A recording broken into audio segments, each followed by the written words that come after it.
Bismillahirrahmanirrahim. Pembahasan kita kali ini adalah tentang syarat dari isim tasniyah. Selama ini kita mungkin menganggap bahwa yang dimaksud dengan isim tasniyah atau juga disebut dengan isim musanna itu hanyalah setiap kalimat isim yang bermakna dua. Pengertian tersebut tidaklah salah, namun masih kurang lengkap karena tidak semua kalimat isim yang mengandung makna dua ini dapat disebut dengan isim tasniyah atau disebut juga dengan isim musanna. Karena untuk bisa disebut dengan isim tasniyah haruslah memenuhi beberapa syarat dan ketentuan, yang mana apabila syarat dan ketentuan tersebut tidak dipenuhi, maka isim tersebut tidak dapat disebut dengan isim tasniyah. Namun, manakala kalimat tersebut mengandung makna dua, sekalipun tidak dapat disebut dengan isim tasniyah, bentuk ataupun i'rab daripada kalimat isim itu nanti dapat di-i'rab atau dapat dibentuk sebagaimana isim tasniyah. Dalam hal ini nanti akan disebut dengan isim yang mulhaq dengan isim tasniyah. Artinya mulhaq di sini adalah kalimat isim itu memang tidak dapat disebut dengan isim tasniyah, namun dia dibentuk dan diperlakukan sebagaimana isim tasniyah. Inilah yang dimaksud dengan mulhaq. Jadi mulhaq di sini dapat dikatakan dengan disamakan dalam bentuk dan tanda i'rabnya, yaitu manakala dalam keadaan rofa maka tanda rofanya dengan menggunakan alif, dan manakala dalam keadaan nasab ataupun jer maka tanda i'rabnya dengan menggunakan ya. Jadi tidak semua kalimat isim dapat disebut dengan isim tasniyah, dan juga tidak semua kalimat isim dapat dibentuk dengan bentuk isim tasniyah karena memang di sana terdapat beberapa syarat yang harus dipenuhi. Manakala kalimat isim itu sudah mengandung makna dua tapi tidak memenuhi salah satu syarat daripada isim tasniyah, maka isim itu nanti statusnya adalah mulhaq dengan isim tasniyah atau mulhaq dengan isim musanna. Hanya bentuk dan i'rabnya saja yang disamakan, namun secara status dia bukanlah isim tasniyah, sehingga nanti dapat di-i'rab sebagaimana isim tasniyah, rofa dengan alif, nasab dan jer dengan menggunakan ya. Lalu apa saja syarat dan ketentuan kalimat isim itu dapat disebut dengan isim tasniyah, dan juga ketentuan kalimat isim yang bagaimana saja yang dapat dibentuk dengan bentuk isim tasniyah? Syarat dan ketentuan tersebut adalah: yang pertama, kalimat yang dapat dibentuk dengan isim tasniyah adalah kalimat tersebut haruslah berupa isim mufrad, tidak berupa isim yang sudah berbentuk tasniyah ataupun yang sudah berbentuk jamak. Artinya, manakala kalimat tersebut sudah berbentuk tasniyah ataupun berbentuk jamak, maka nantinya tidak dapat dibentuk dengan bentuk isim tasniyah. Jadi syaratnya haruslah berupa isim mufrad, baru kemudian nanti bisa dibentuk dengan bentuk isim tasniyah. Contohnya seperti lafaz thalibun. Lafaz thalibun ini adalah kalimat isim yang mengandung makna satu, dalam hal ini berupa isim mufrad. Jadi lafaz thalibun ini bisa dibentuk dengan bentuk isim tasniyah karena memang dia itu berasal dari isim mufrad. Tidak bisa manakala lafaz thalibun itu sudah berbentuk tasniyah, katakanlah nanti berbentuk thalibani. Thalibani ini tidak bisa dibentuk isim tasniyah lagi. Tidak bisa kita katakan libanani, ini tidak bisa. Atau berbentuk jamak, katakanlah lafaz thalibun itu sudah dibentuk jamak menjadi tulab. tulab ini adalah bentuk jamak dari lafaz talibun. Lafaz tulab ini tidak bisa dibentuk dengan bentuk isim tasniah lagi karena memang bentuknya sudah berupa jamak. Jadi yang bisa dibentuk isim tasniah itu adalah kalimat isim yang masih berbentuk mufrad. Tidak bisa manakala sudah berbentuk selain mufrad. Ini syarat yang pertama. Kemudian syarat yang kedua, isim yang dapat dibentuk dengan bentuk isim tasniah adalah isim tersebut haruslah berbentuk isim yang mu'rab, bukan isim yang mabni. Isim yang mabni tidaklah bisa dibentuk dengan bentuk isim tasniah.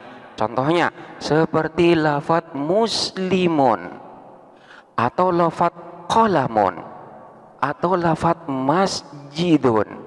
Semua lafadz-lafadz ini adalah termasuk isim mu'rab, di mana keadaan huruf akhirnya ini nanti dapat berubah sesuai dengan perintah daripada amil yang memasukinya.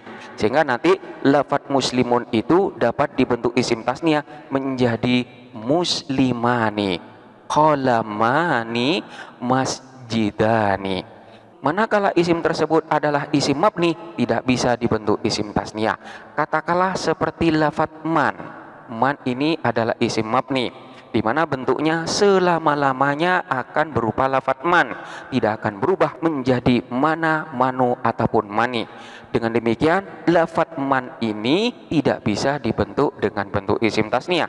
Tidak bisa kita katakan manani atau manaini. Ini tidak bisa. Contoh yang lain seperti lafadz kam. Kam ini adalah isim istifham. Ini juga isim yang mabni.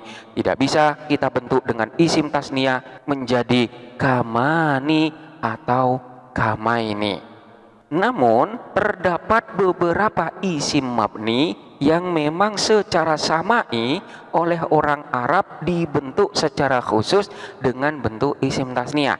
Jadi isim mabni tersebut ada bentuk mufradnya, ada bentuk tasniahnya, dan ada pula yang digunakan untuk jamak. Pada dasarnya isim tersebut adalah mabni. Jadi ada bentuk mufradnya, tapi bentuk mufradnya ini mabni. Begitu juga ada bentuk jamaknya, tapi bentuknya ini mabni. Namun ketika kalimat isim itu berbentuk tasniah, maka dia itu dibentuk sebagaimana bentuk isim tasniah, sekalipun tidak memenuhi syarat dikatakan sebagai isim tasniah, karena memang isim tersebut adalah isim mabni, bukan isim mu'rab. Contohnya seperti apa? Contohnya seperti isim isyarah, di mana isim isyarah ketika berbentuk mufrad berupa za atau ta. Kemudian bentuk jamaknya berupa ulaika atau berbentuk haulai.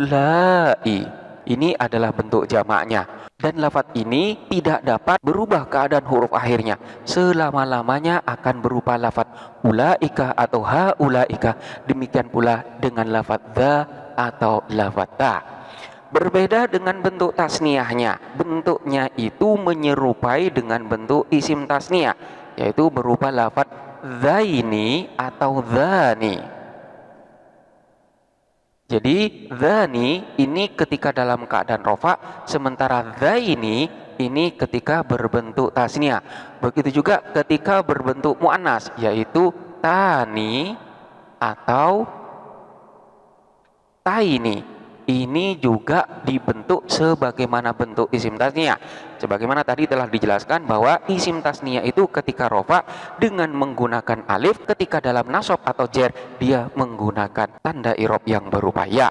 Begitu juga dengan isim isyarah, dia itu ketika rofa menggunakan alif, ketika nasab ataupun jer dengan menggunakan ya, sama bentuknya dengan bentuk isim tasniah. Sekalipun demikian, dia memang tidak bisa disebut dengan isim tasniah karena berupa isim mabni. Contoh yang lain, Seperti isim mausul, di mana isim mausul itu pada dasarnya adalah isim yang mabni, keadaan huruf akhirnya tidak dapat berubah. Namun khusus untuk yang berbentuk tasniah, orang Arab membentuk secara khusus sebagaimana bentuk dari isim tasniah, di mana ketika rofa, nasab ataupun jer menggunakan tanda i'rab sebagaimana isim tasniah.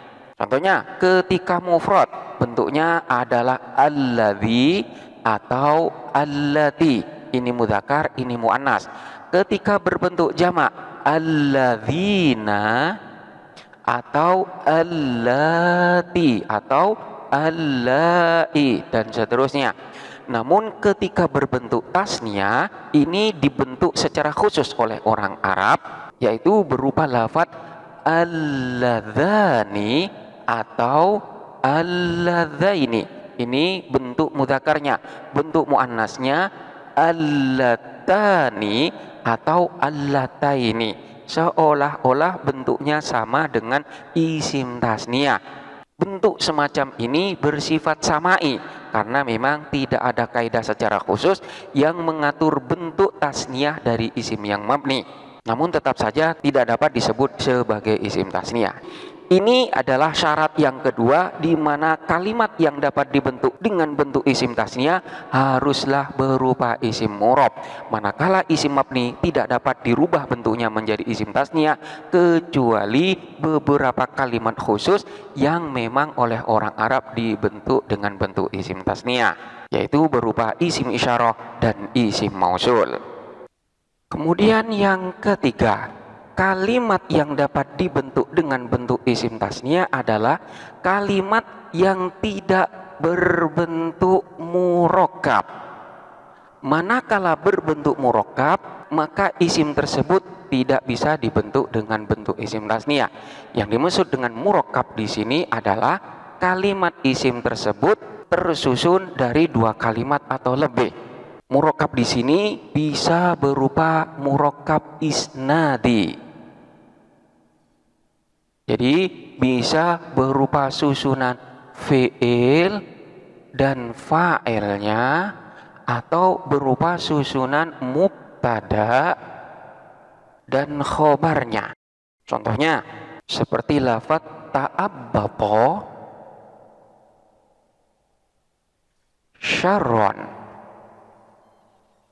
Ta'abbata menyembunyikan di bawah ketiaknya siapa orang, syarron kepada keburukan atau kejahatan. Ia menyembunyikan kejahatannya di bawah ketiaknya.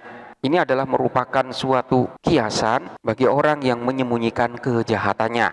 Susunan ta'abbata syarron ini adalah merupakan murakkab isnadi, di mana terdiri dari fi'il, fa'il dan maf'ulnya. Lafaz ta'abbata syarron yang berupa lafaz yang murakkab ini tidak dapat dibentuk dengan bentuk isim tasniah karena memang tersusun lebih dari satu kalimat. Dalam susunan ini dia tersusun dari 3 kalimat, yaitu fi'il dan fa'ilnya yang tersimpan di dalam lafaz ta'abbata, kemudian selanjutnya adalah maf'ul bihnya. Kemudian tidak boleh pula berupa murakkab yang lain seperti murakkab masji yang sering kita kenal dengan tarkib masji. Tarkib masji ini juga susunan kalimat isim yang tersusun dari 2 kalimat seperti lafaz ba'labakka. Kemudian seperti lafaz hadramaut atau berupa lafaz sibawai. Ini semuanya adalah tarkib masji, yaitu susunan dari 2 kalimat isim yang masing-masing memiliki makna tersendiri setelah disusun menjadi satu menjadi sebuah nama, di mana ba'labakka dan lafaz hadramaut ini adalah nama tempat, sementara sibawai ini adalah nama orang, dalam hal ini nama seorang ulama nahwu. Ini adalah merupakan tarkib masji. Lafaz-lafaz semacam ini tidak bisa dibentuk dengan bentuk isim tasniah. Lalu bagaimana jikalau menginginkan untuk membuat bentuk tasniah dari bentuk semacam ini? katakanlah dua sibawe, dua hadromaut atau dua ba'labaka. Maka dalam hal ini digunakan lafadz zawa atau lafadz zawai. Jadi zawa ketika dalam keadaan rofa, zawai ketika dalam keadaan nasab ataupun jer. Sehingga ketika disusun jaa zawa sibawe, jaa telah datang zawa sibawe, siapa dua orang sibawe. Jadi dua orang yang bernama sibawe itu telah datang. Atau ketika dalam keadaan nasab, maka ro'aitu zawai ba'labak, ro'aitu melihat siapa aku, zawai ba'labak kepada dua ba'labak. Aku melihat dua tempat yang bernama ba'labak. Jadi bukan lafadz sibaweh, ba'labak atau hadromaut ini yang dibentuk isim tasniah, namun menggunakan media yang lain, menggunakan alat yang lain yang berupa lafadz zawa ketika rofa dan lafadz zawai ketika nasab ataupun jer. Begitu juga dengan murakkab isnadi. Jadi jaa zawa ta'abbatu syahron. Andaikan lafaz ta'abbatu syahron ini adalah nama seseorang. Jadi ada orang yang bernama ta'abbatu syahron. Maka boleh kita katakan jaa zawa ta'abbatu syahron. Jaa telah datang zawa ta'abbatu syahron, siapa dua orang yang bernama ta'abbatu syahron.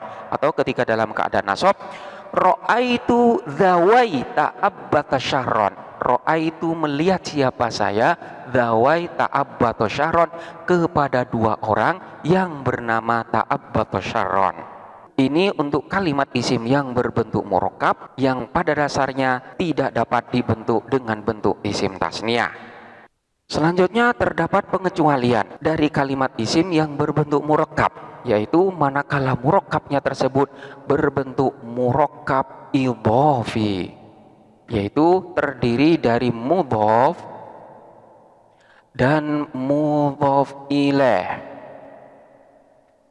Apabila tarkibnya atau isim yang murakkab itu berupa mudhof dan mudhof ilaih, ini bisa dibentuk dengan bentuk isim tasniah. Hanya saja yang dibentuk dengan bentuk isim tasniah itu adalah kalimat yang posisinya sebagai mudhof saja. Sementara untuk mudhof ilaihnya bentuknya tetap. Contohnya seperti orang yang bernama Sholahuddin. Ini adalah tarkib idhofi. Sholah ini mudhofnya, ad-dini ini adalah mudhof ilaihnya. Manakala ingin dibentuk isim tasniah, maka yang dibentuk tasniah itu adalah mudhofnya. Sehingga nanti akan menjadi sholahaddin atau sholahai ad-din. Sholahaddin, sholahayiddin. Jadi ketika dalam keadaan rofa bisa kita katakan jaa sholahaddin. Jaa telah datang sholahaddin, siapa dua orang yang bernama Sholahuddin. Kemudian ro'aitu sholahayiddin. Ro'aitu melihat siapa saya, sholahayiddin kepada dua orang yang bernama Sholahuddin. Lalu di mana huruf nunnya? Biasanya ketika dibentuk isim tasniah setelah tanda i'rab terdapat nun, seperti lafaz polibun ketika dibentuk tasniah menjadi polibani. Di manakah nun pada lafaz sholahaddin dan lafaz sholahayiddin ini? Nunnya di sini dibuang karena memang nun tersebut merupakan penjelmaan bentuk dari tanwin ketika dalam bentuk mufradnya, seperti lafaz polibun. Di sini terdapat tanwin. Ketika dibentuk isim tasniah, maka tanwinnya ini akan berubah bentuknya menjadi huruf nun. Ketika posisinya sebagai mudhof, maka sebagaimana tanwin yang tidak boleh ada pada mudhof, huruf nun yang merupakan penjelmaan bentuk dari tanwin itu juga tidak ada. Jadi pada asalnya di sini sholahaddin, nunnya di sini buang karena mudhof. Begitu juga dengan lafaz ini sholahainiddin, nunnya di sini juga dibuang. Selanjutnya, kenapa di sini dibaca Sholahayiddin? Bukankah ya ini seharusnya sukun? Ya-nya di sini diberi harkat kasroh karena untuk menghindarin bertemunya dua sukun, yaitu sukunnya ya dan sukunnya al. Oleh karena itu, huruf ya di sini pun diberi harkat. Terkait dengan cara memberi harkat dari dua huruf yang sukun ini telah dibahas pada pembahasan sebelumnya. Silakan untuk dipelajari kembali. Jadi terdapat pengecualian terdapat isim murakkab idhofi, di mana ini dapat dibentuk isim tasniyah, namun yang dapat dibentuk hanyalah mudhofnya saja. Sementara mudhof ilaihnya ditetapkan sebagaimana bentuk asalnya. Kemudian yang keempat, kalimat isim yang dapat dibentuk dengan bentuk isim tasniyah itu haruslah berupa isim nakiro. Dengan demikian, kalimat isim yang berbentuk isim alam ini tidak dapat dibentuk dengan bentuk isim tasniyah. Dalam hal ini memang terdapat perbedaan pendapat di kalangan ulama. Menurut mayoritas ulama, terutama ulama Basroh, yang dapat dibentuk dengan bentuk isim tasniyah itu haruslah isim nakiro. Untuk isim alam yang merupakan isim ma'rifat ini tidak dapat dibentuk dengan bentuk isim tasniyah. Contohnya seperti lafadz rojulun. Lafadz rojulun ini adalah isim nakiro. Ini bisa dibentuk dengan bentuk isim tasniyah sehingga boleh dikatakan rojulani. Untuk isim alam, contohnya seperti lafadz zaidun. Zaidun ini adalah isim alam, maknanya sudah tertentu sehingga disebut dengan isim ma'rifat. Lafadz zaid ini pada dasarnya tidak bisa dibentuk dengan bentuk isim tasniyah. Tidak bisa kita katakan zaidani, karena yang bisa dibentuk dengan bentuk isim tasniyah itu adalah kalimat yang maknanya masih umum, sementara lafadz zaid sendiri maknanya sudah khusus.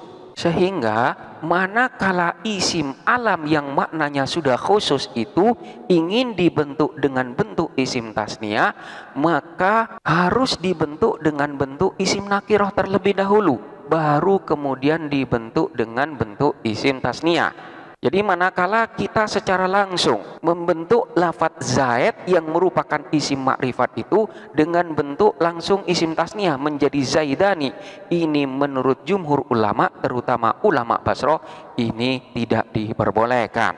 Namun diperbolehkan manakala lafadz zaidun itu ketika dibentuk isim tasniyah harus dibentuk nakiroh dulu, harus maknanya dibuat umum terlebih dahulu. Sehingga nantinya bentuk isim tasniyah dari lafadz zaidun itu adalah berupa lafadz az-zaidani, bukan langsung zaidani.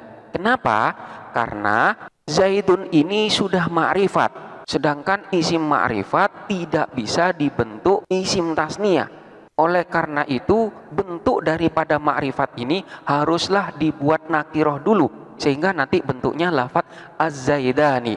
Al yang ada pada lafadz az-zaidani ini adalah al-ta'rif, untuk memakrifatkan dari lafadz zaidani ini yang dianggap sebagai isim nakiro. Jadi zaidani ini bukanlah isim ma'rifat. Dengan demikian diberi al-ta'rif agar maknanya menjadi ma'rifat.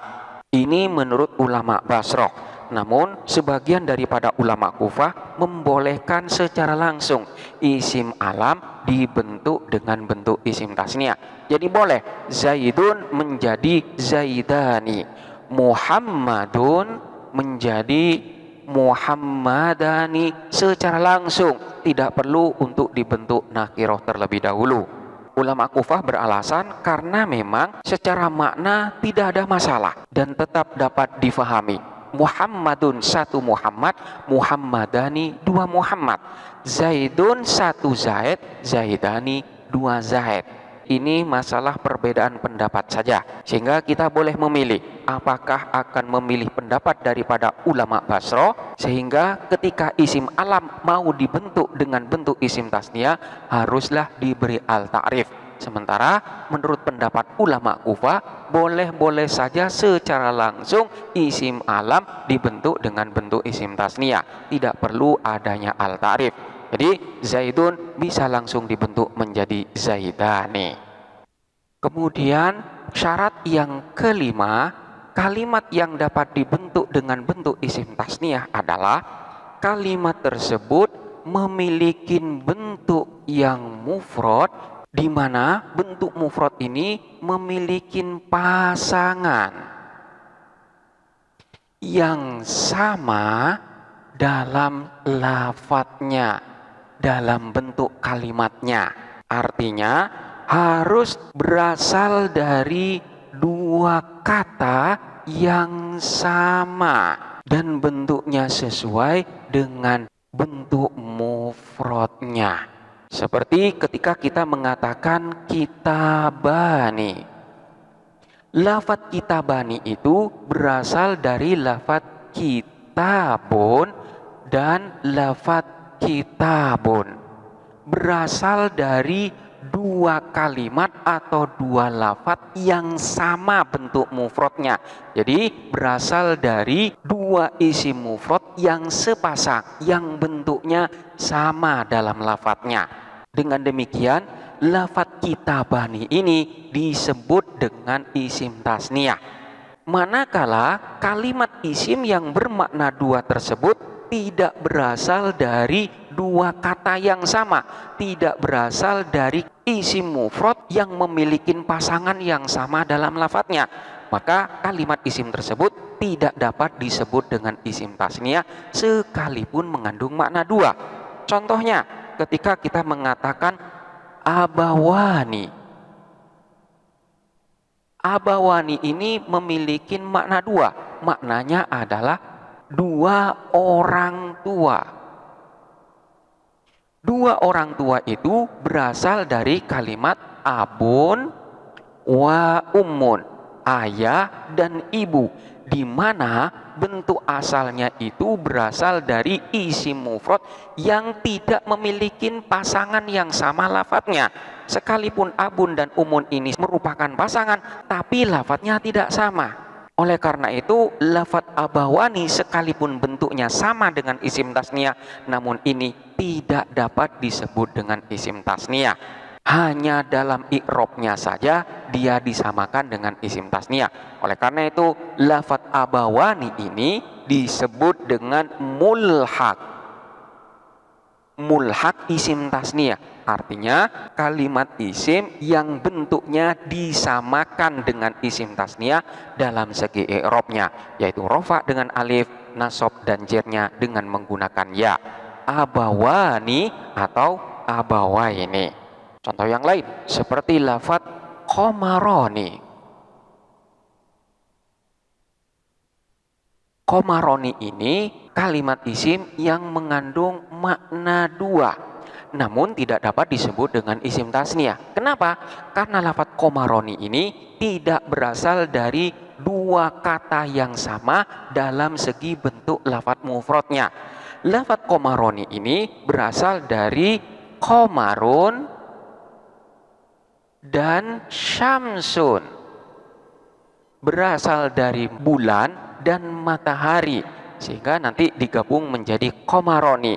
Terdapat istilah khusus. Begitu juga dengan ketika kita mengatakan syamsani,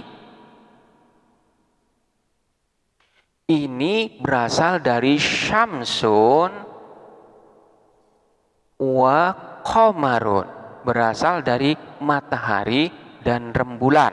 Keduanya tidak berupa lafadz mufrad yang sama, sehingga hanya dikatakan sebagai mulhaq isim tasniyah, tapi bukanlah isim tasniyah. Dikatakan mulhaq karena memang tanda i'robnya disamakan dengan tanda i'rob isim tasniyah, rofa dengan alif, nasab dan jernya dengan menggunakan ya. Qamaroni, qamaroini, syamsani, syamsaini.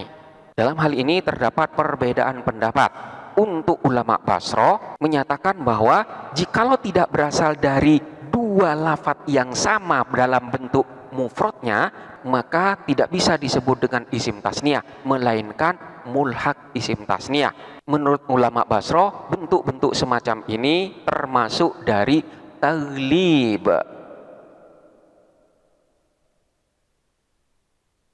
Artinya, salah satu lafadz mengalahkan lafadz yang lain, seperti lafadz abawani, seolah-olah terdiri dari abun wa abun, padahal berasal dari abun wa umun. Karena memang lafadz yang pertama kali disebut adalah abun, maka disebut dengan abawani. Begitu juga dengan lafadz komaroni, berasal dari komarun dan syamsun. Karena memang lafadz yang pertama kali disebut adalah komarun, maka disebut dengan komaroni. Artinya lafadz komarun mengalahkan lafadz syamsun. Manakala disebut dengan syamsani, itu karena berasal dari syamsun dan komarun. Kalimat yang pertama disebut adalah syamsun, sehingga di sini mengalahkan penyebutan dari lafadz komarun sehingga menjadi syamsani. Inilah yang dimaksud dengan taglib. Salah satu lafadznya mengalahkan lafadz yang lainnya. Sementara untuk ulama Kufah, bentuk semacam ini tetap disebut dengan isim tasniyah. Karena memang secara i'rab dia itu di-i'rab sebagaimana isim tasniyah. Ini adalah menurut ulama Kufah. Namun pendapat yang lebih kuat di dalam persyaratan ini adalah pendapat daripada ulama Basro, di mana jikalau tidak berasal dari dua kata yang sama dalam bentuk mufradnya, maka tidak dapat disebut dengan isim tasniyah, hanya disebut dengan mulhak isim tasniyah saja. Kemudian yang keenam adalah harus memiliki atau harus berasal dari dua dalam kenyataan. Artinya adalah dua kalimat atau dua kata yang memang dibentuk dengan bentuk isim tasniyah itu harus benar-benar wujud atau ada dalam kenyataan. Memang bentuknya haruslah dua. Manakala bentuknya dalam kenyataan tidak dua, maka tidak dapat dibentuk dengan bentuk isim tasniyah. Jadi dua-duanya haruslah betul-betul nyata dan ada dalam hakikatnya. Contohnya seperti lafadz komaroni. Komaroni ini berasal dari komarun dan syamsun. Lafadz komaroni ini tidak bisa disebut dengan isim tasniyah karena kenyataannya berasal dari dua kalimat yang kenyataannya tidak ada dua. Seperti lafadz komarun. Komarun di dalam dunia kita itu hanya satu. Begitu juga dengan lafadz syamsun. Nyatanya ini hanya satu. Oleh karena memang tidak berasal dari dua kalimat yang bentuk nyatanya ada dua, maka tidak bisa disebut dengan isim tasniyah.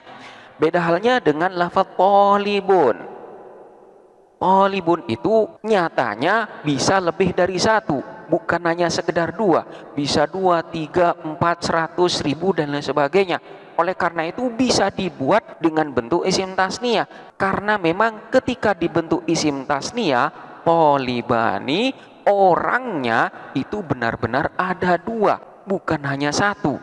Sehingga kalau memang kenyataannya hanya ada satu, maka tidak bisa dibentuk dengan isim tasniyah, sekalipun benda yang hanya satu itu digabungkan dengan benda yang hanya satu pula. Jadi 1 ditambah 1 sama dengan 2. Namun duanya ini tidak bisa disebut dengan isim tasniyah, hanya disebut dengan mulhak isim tasniyah saja.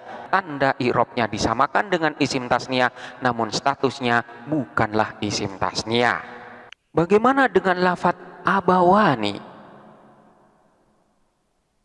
Lafadz abawani ini bisa disebut dengan isim tasniyah, bisa pula disebut dengan mulhak isim tasniyah.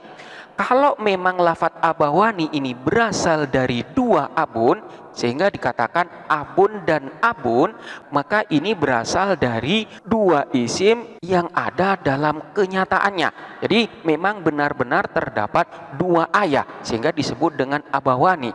Namun manakala abawani ini dimaksudkan berasal dari lafadz abun dan lafat ummun, maka lafat abawani ini bukanlah isim tasniyah melainkan mulhaq dengan isim tasniyah.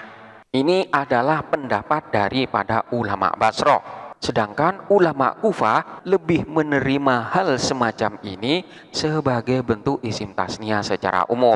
Jadi sekalipun tidak berasal dari dua kata atau dua benda yang benar-benar ada dalam kenyataan, maka itu tetap dapat dikatakan sebagai isim tasniyah menurut ulama Kufah.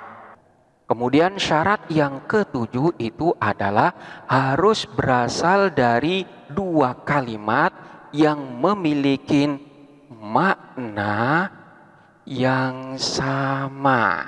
Jadi memiliki makna dan maksud yang sama.